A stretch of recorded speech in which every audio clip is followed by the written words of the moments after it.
Okay, we're on Mikvaot Perak Aleph, Mishnah Dalet. We're talking still about Mei Gevaim, or Mei Gevaot sometimes it's called. Mei Gevaim, remember? Water where that has gathered together like a mikvah, but it's less than 40 sa. Says the Mishnah. Nafal tochan mate, a dead person falls in.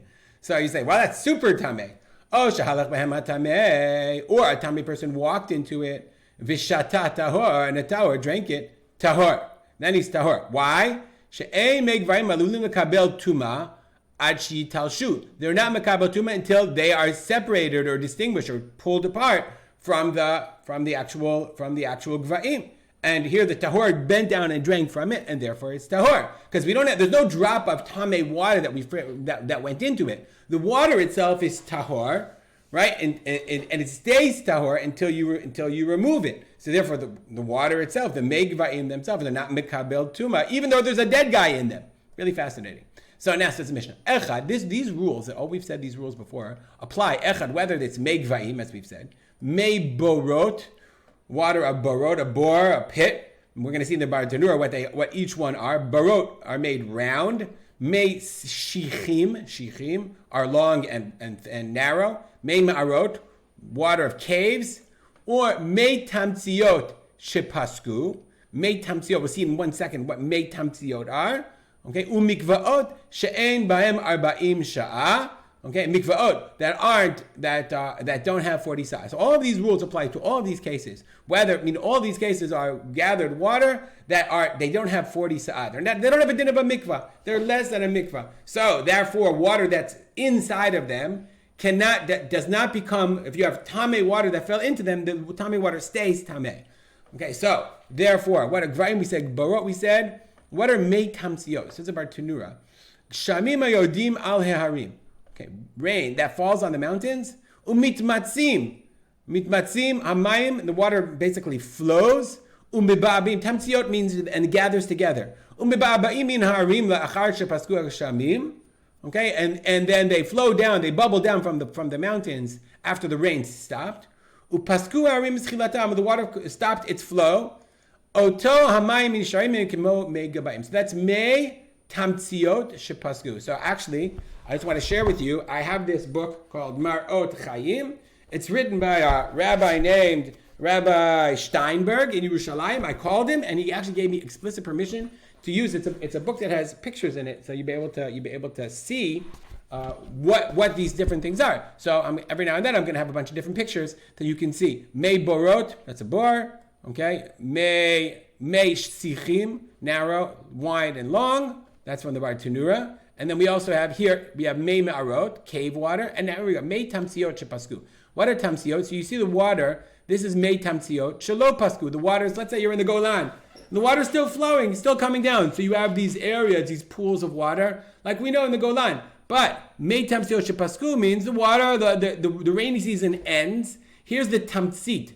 The Tamtziot means it centralizes, it unifies in a certain place. But the water is no longer flowing. The rain stopped. You're now in the middle of May or June or whatever. So the water is no longer flowing. You have this gathered water, a pool that's less than 40 sa'ah. So all of these things have the same rules, the same dinim that we learn. All these rules that we learned before a person drinks from it or you use a tamei cup or all those things. So now the Mishnah says, so all of these things are mikvah, all these that don't have arba'im sa'ah. So now the Mishnah says, when do I have to worry that somebody tamei drank from it or whatever? So the Mishnah says, "B'sha'at hagshamim hakol tahor." If in the rainy season everything is tahor, so it's actually unclear what's the reason why everything's tahor. Some say because the rainwater kind of fills in and overtakes. Some say people aren't going around. But pasku hagshamim, when the rain ends, hakrovim la'ir v'laderech. So those wells or these these water sources that are near the city and the roads,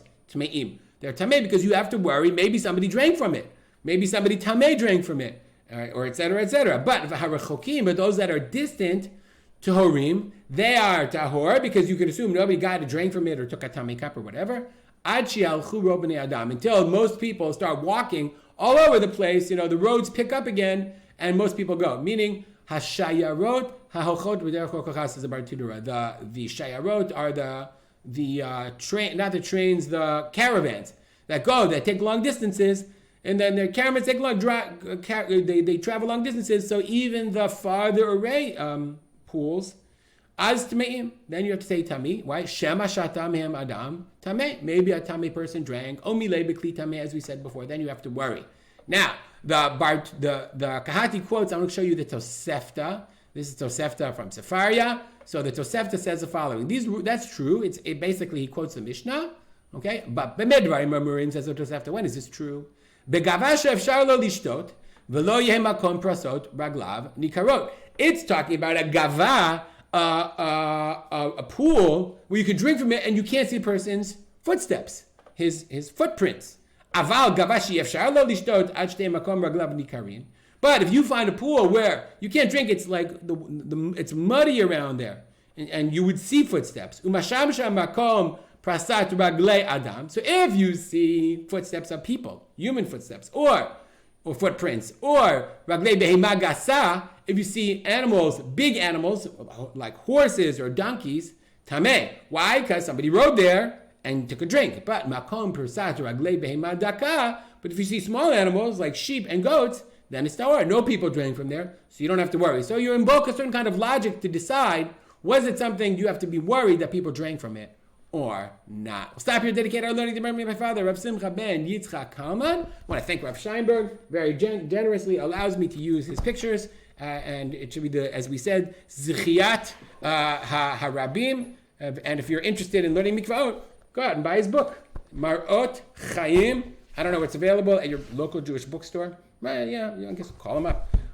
Have a great day. Make it a great day.